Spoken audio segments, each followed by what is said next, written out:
Presented by Jenchu Dechinle Monastery, our documentaries about Mongolian fine arts, architecture, sculpture, and applique belonging to the period from 16th to 19th centuries today are going on with the THANGKA. There are 10 aspects of knowledge in Buddhism. These are 5 ordinary and 5 extraordinary aspects. The 5 extraordinary aspects has a science of creative arts. There are several techniques and methods of building language, body and mind sciences through painting, sculpting, engraving, casting, and applique. One of these great processes is painting.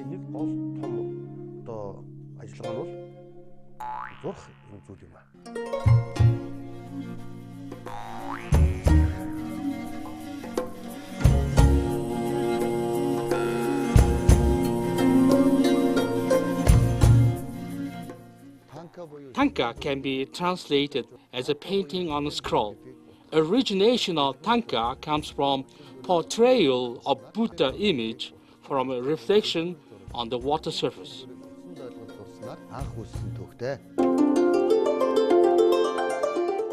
THANGKA. Iconography is one of the genres of creative arts widely spread in Mongolia. Mongolians call it THANGKA. As for THANGKA, it came to Mongolia with the development of Buddhism. THANGKA looks like an amazingly perfect masterpiece created with really mastership and skill and with perfect combination of colors and lines. Moreover, it hides a deep meaning in it. THANGKA is a dharma and way that leads an ordinary man from his bad destiny to the light, to the good destiny. So, the real meaning of the THANGKA can be understood as a means paving the path to the light. The origin of THANGKA.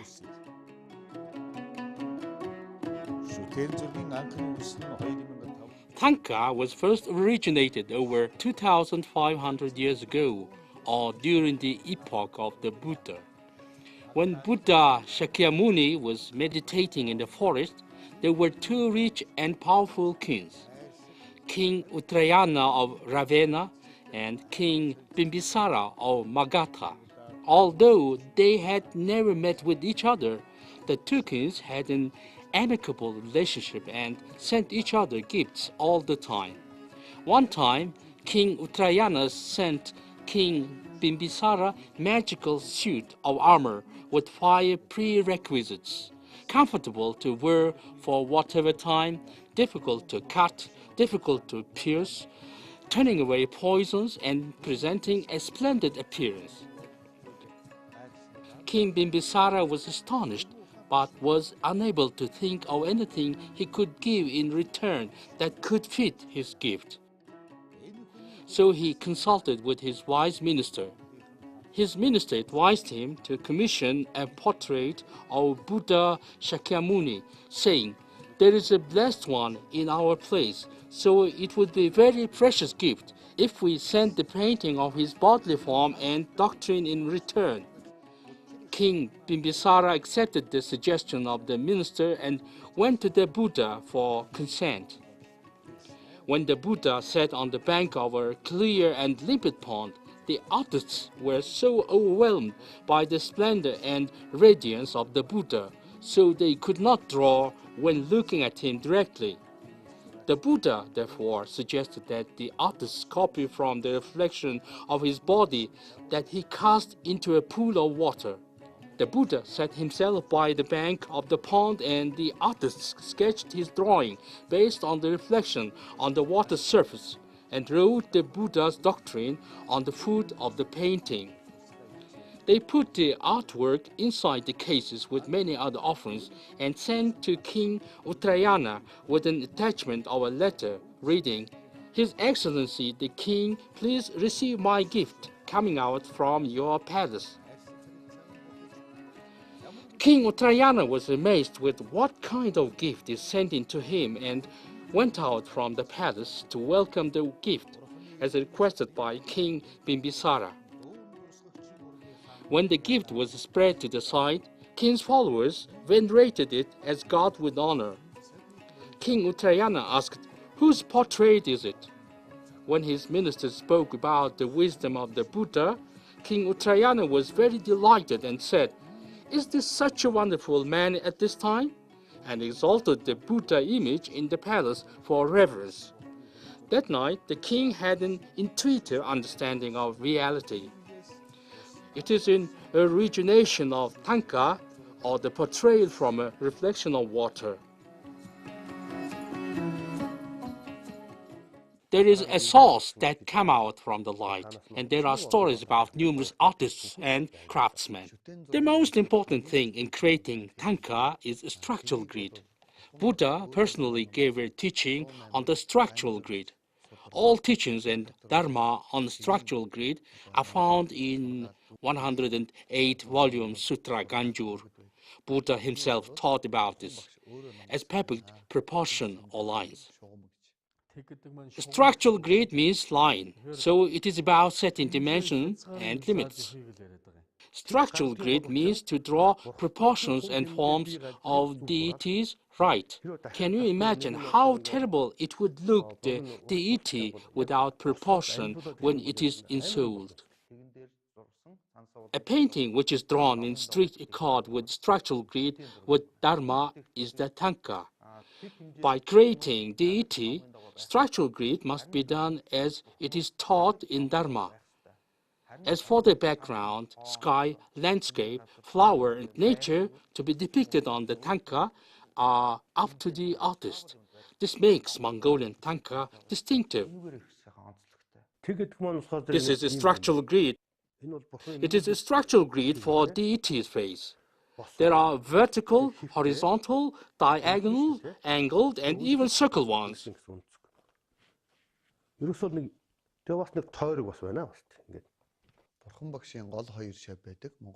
Buddha has two chief disciples who are Sariputra and Maodgalyayana. One day, Sariputra asked Buddha, "When you ascend to the heaven, how to create your body during your absence?" To which he responded, "Sariputra, after I leave this life, create a portrait to deify and honor with a fathom-long body." He described proportions of the portrait in detail, saying, "Listen to the exact dimensions of the body, height, width, and length of each member. Height equals to fathom length. Dimension of face is the size of palm, and so on." He described exact dimensions of every phalange of fingers, the length, width, and so on. Deifying, honoring, and giving offerings to any deity portrait created exactly as I described is like to meet me in real.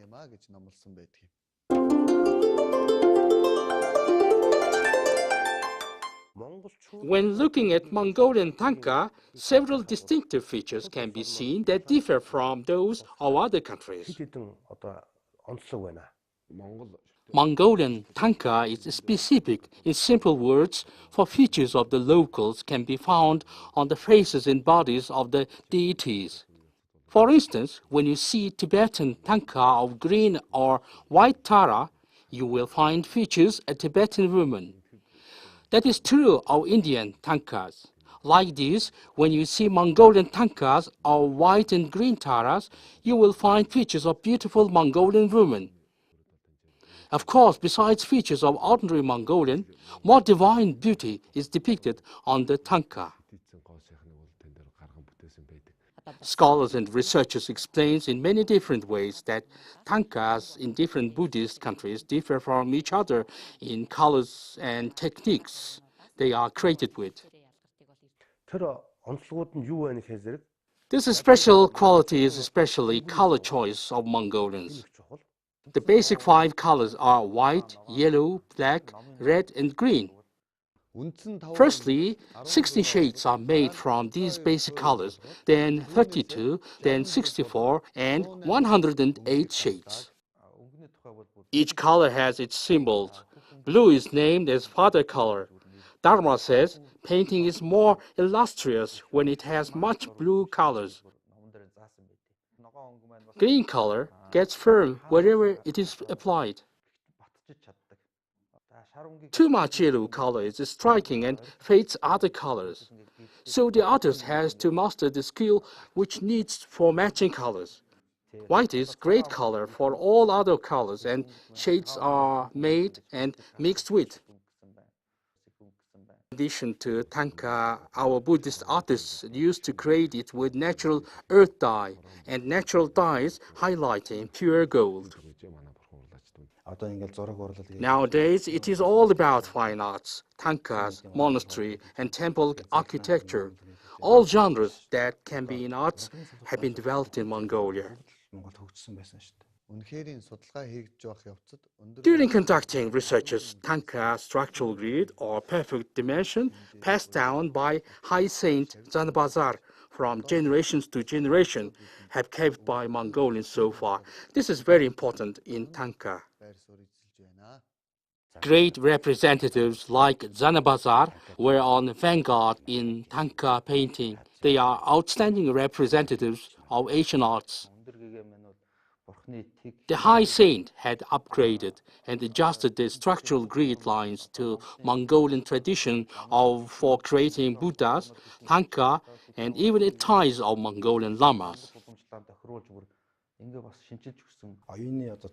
Zanabazar amazes others how our intellectual culture has been developed and spread.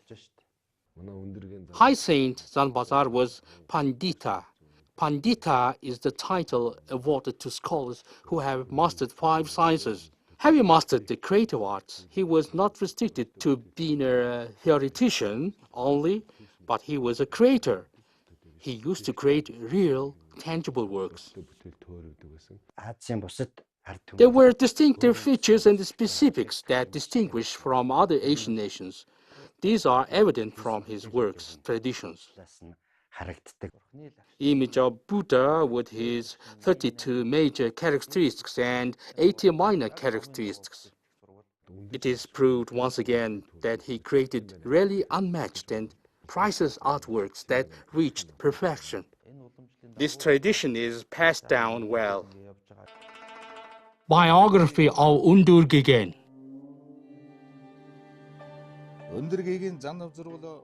Undurgigen, High Saint Zanabazar, is an honored political, social, and religious, cultural figure of Mongolia and is the first Buddhist leader in Mongolia, or the first Bog Jebtsundam Hotokto. High Saint Zanabazar, honored as an reincarnation of great Bogd Taranata of Halha Mongol, was born in year of the wood pig of 11 Jaran, sexagenary cycle, or on November 25, 1635, becoming a son of Gombodorj and Ekdagan Handjamt, who is a grandson of Aptai Sanghang. In 1640, Undurgigen was recognized as an reincarnation of Jebtsun Taranata by Dalai Lama and Panchen Lama, and he was enthroned as the first Bog Jebtsundam and was declared as head of Buddhist religion of Halha Mongol when he was 5. He has learned from Buddhist canon, sutra, mantra, teachings, and rituals from his early age, and became a disciple of Panchen Chogyal Gyaltsen Bogd, going to Tibet in 1649. Thus he was taught 5 aspects of knowledge of Buddhist education and mastered principal creed. He not only founded monasteries and religious schools, but also he taught 5 aspects of knowledge of Buddhism and passed down it throughout Mongolia after he came back to his motherland. Zanabazar founded Mongolian fine arts with 13 unique qualities and techniques, blessed with his incarnate mastership. Among his world-praised masterpieces are 21 Taras, the 5 great Buddhas, and many others.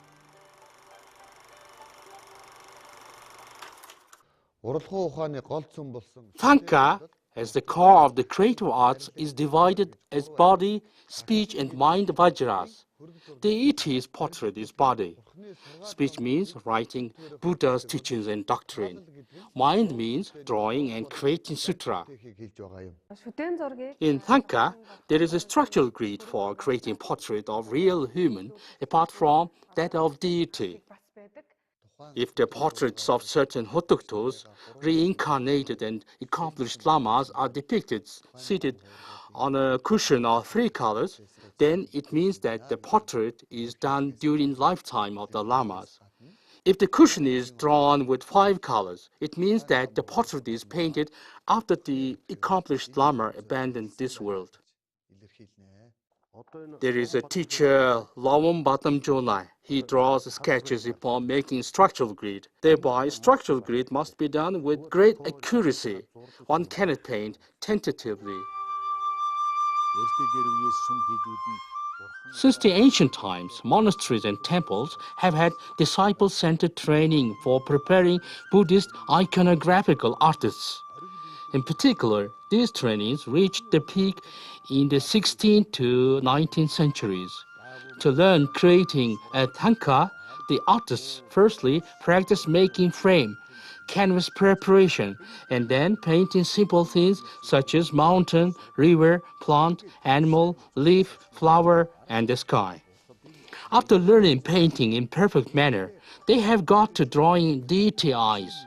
In doing so, they begin from deity's left eye and shift into the right eye in strict accord with structural grid, THANKKA, and only upon learning it perfectly, they draw deity's lips, nose, and ears one by one.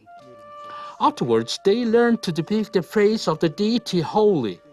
After creating calm face of Buddha, they draw a structural grid, THANKKA, a body, and memorize it all and begin to depict the whole image of the deity. Otherwise, it is impossible to just copy the THANKKA without possessing theory of structural grid, THANKKA.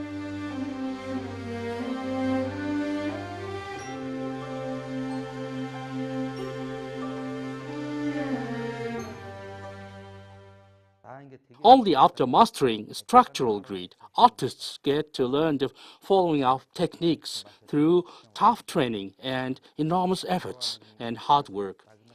Artists have to specialize in certain technique and process and know lining techniques and dimensions. There is a big dimension which is measurement of remoteness.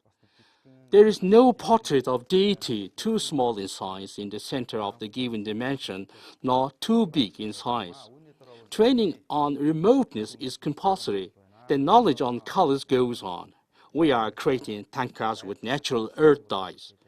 Earth paints are obtained from natural resources and goes through many processes. Earth paint has an advantage for its quality of keeping its brightness. Prepared earth paints are mixed with glue made of natural starch and kneaded well, putting all your heart in it. Our teachers were saying, artists has to chant mantras of deities to be portrayed and of what you think in your mind and express it through painting with help of dyes. There is a natural dye. It is derived from flowers. Natural dyes are used for performing more sophisticated works, like color gradients, lines, and so on. Earth paint is the basic color. Reliefs are highlighted with method of color transition with help of natural dyes. Ahead of teaching structural grid, 7 main disciplines should be taught. All this can be found in sutras preserved to this day.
It is really good that many young artists are specialized in Mongolian traditional painting, and there are many young artists who are good at it. Buddhist THANGKA hides deep philosophic meanings. Embodiment of that meaning is seen as the art. However, Buddha's doctrine and theory are the mind which gives answers to such questions as why it has such a form, why it must be as it is. So the one who has learned the doctrines and theories and right methods and techniques under guidance by teacher and gets rights and permission for creation are called deity's creator or artist.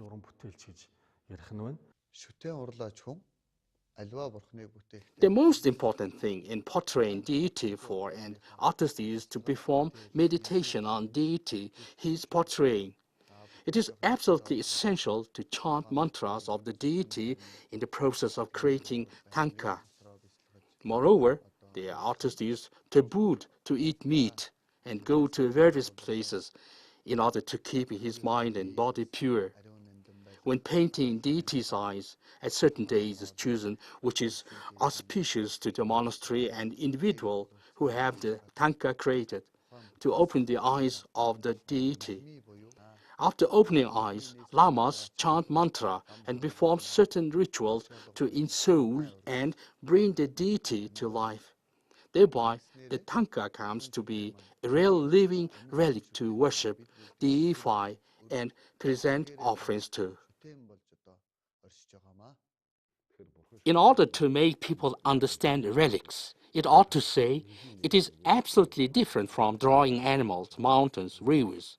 Hence, even honored artists are afraid to portray deity, because it is believed even a single line drawn incorrectly may cause a bad luck and misfortune. These artists do not even try, for they know the essence of what they do. Indeed, one has to get it right to portray deity after getting taught about it from those who has mastered that kind of art.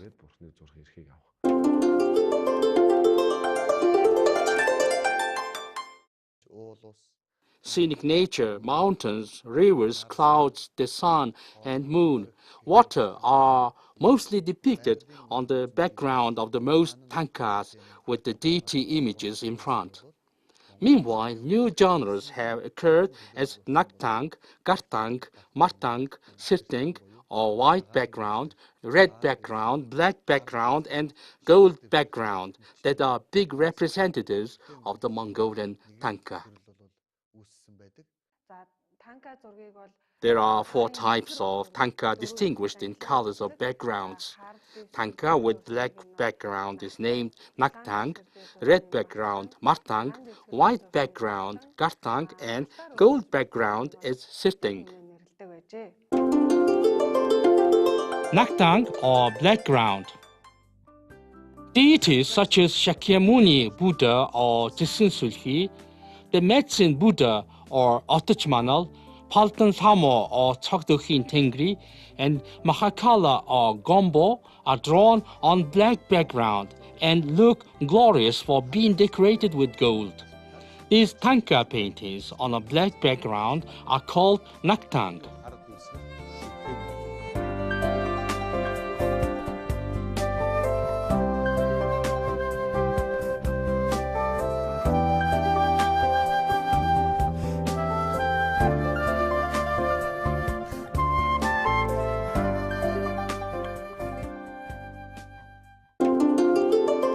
Martang or red background. Gold line paintings on a red background are called Martang, with images of Shakyamuni Buddha and the 1,000 gods of good times, Sanchagi Myangam and Amitayus or Chaglashgunas, or a tail in the middle of the encircling 1,000 deity Amitayus, as well as the Dakini world's Ishant goddess.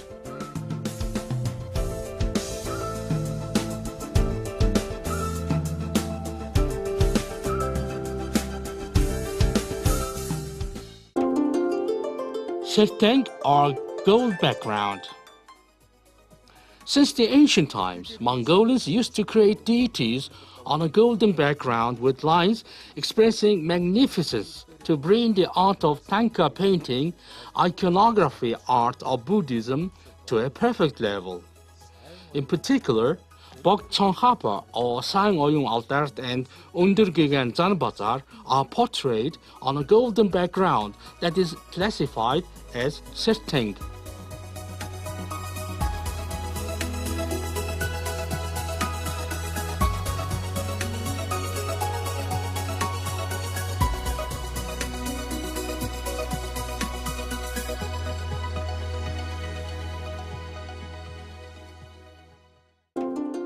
Gartang or white background. THANGKA paintings on a white background called Gartang, where gods are depicted with 9 gemstone colors and sophisticated lines.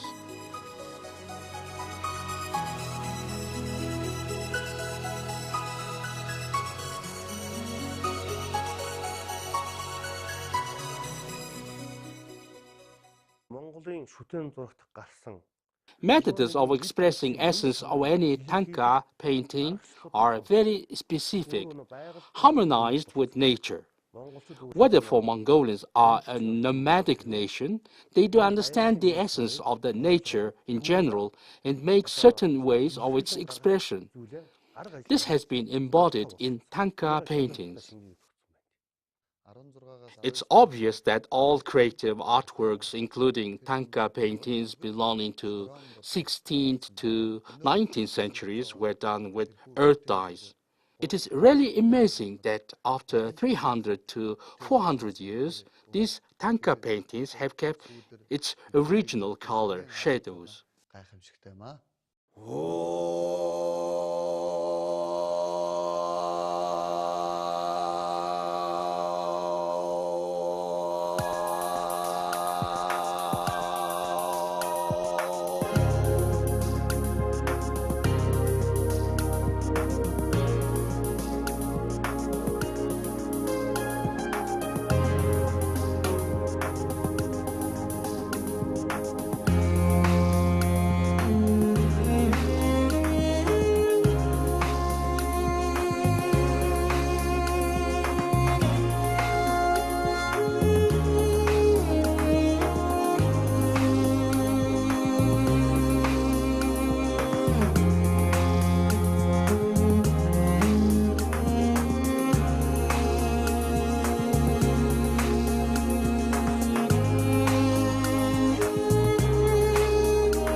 There were three waves of Buddhist diffusion in Mongolia: early, mid, and late waves. Red deity or Dharma protector was protecting the state and religion during three Buddhist waves in Mongolia. Dharma protector, red deity. The wrathful illustration of Jamsaran symbolizes the elimination of the outward evil thoughts coming from inside, and the harms causing people with his power and intelligence. One of the wrathful deities, Jamsaran in Tibetan and Bikte in Sanskrit, known as the red deity among Mongolians. The red deity is vanquisher of the evil, container of wisdom, and the great Dharmapala, redeeming any animal from the dangers of the evil world, evil spirits, the sicknesses, the misfortune, the devil, and etc., coming from three kleshas, and abolishing all the evil, compassionate insight, and with fiercely dancing appearance. The deity is depicted standing on the corpses of a man and a horse atop a lotus sun disk in front of the white square palace with four gates, decorated with human skull and skeletons in the middle of a bloody sea, northeast from the Bodh Gaya, in the vast coral field surrounded by red mountains. The deity's body is flame-colored, with one face, three eyes, two hands, and flames coming out from the shoulders. In the right hand, he holds a copper sword to kill the enemy. The left hand clutches the lance and heart of the enemy with the bow and arrow held in the band of the elbow and the long lance. His mouth is open with four sharp teeth, lava pouring down his eyebrows and whiskers, fire sparkling, hair on the head standing, and lightning thundering from his body hair. Today, France, Italy, Germany, and other countries that study arts at the highest level recognize the fact that there used to be a school named after High Saint Zanabazar with its own complete system of training, methods, rules, and tradition in the 16th century. They wonder how he created statues and THANGKA paintings with his unmatched intellectual thinking skills and mastership when there were no 3D and 4D. We can say that today there is no other creative art linked to Vajrayana or Tantra Buddhism spread in Mongolia that contains perfect secrets of leading humankind to awakening, enlightenment, and helping to become bodhisattva. Today, you are presented a documentary on THANGKA painting, which is a part of the series of documentary programs on the 16th to 19th centuries culture and arts that is initiated by Jenchu Devchinten Monastery. The series will go on with applique. The second part of the series of documentary programs about the 16th to 19th centuries culture and art of Mongolia is coming to end. The series covering architecture, painting, applique or Civic painting, and casting are initiated and created by the Jenchu Devchinten Monastery with the support of the Swiss Development Agency.